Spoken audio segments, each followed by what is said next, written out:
सामन्यात राजस्थान रॉयल्स विरुद्ध दिल्ली कॅपिटल्स या दोन्ही टीमांमध्ये सामना खेळवला गेला होता. त्यामध्ये राजस्थान रॉयल्सनी 12 रन्सनी दिल्ली कॅपिटल्सचा पराभव केला आहे. मित्रांनो, राजस्थान रॉयल्सनी पहिली बॅटिंग करताना 185 धावा केल्या होत्या आणि दिल्ली कॅपिटल्स 173 धावा करू शकले. राजस्थान रॉयल्सने हा मकवाला 12 रन्सने जिंकला होता.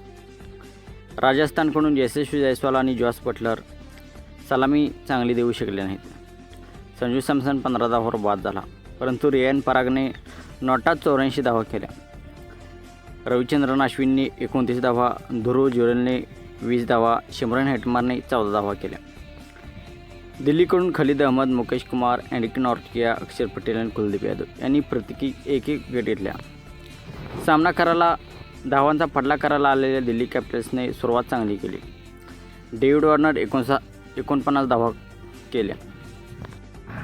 Mitchell Marsh 23 run. Impact player म्हणून आलेला रिकी भुई 0 बाद झाला. नंतर Pant 28 run, Tristan Stubbs 44 run, Abhishek Porel 9 run, Axar Patel 15 run. मित्रांनो, राजस्थानकडून नांद्री बर्जन इम्पॅक्ट प्लेअर म्हणून आला होता. त्याने 2 विकेट घेतल्या. आविश खान, युजवेंद्र चहल यांनी 2 विकेट घेतल्या. तर राजस्थान रॉयल्सनी 12 रन्स करून राजस्थान रॉयल्स पॉईंट्स टेबलमध्ये दुसऱ्या स्थानावर पोहोचले आहे. तर दिल्ली कॅपिटल्स 2 सामन्यांमध्ये 2 पराभव करून अजूनही त्यांनी खाते उडले नाही.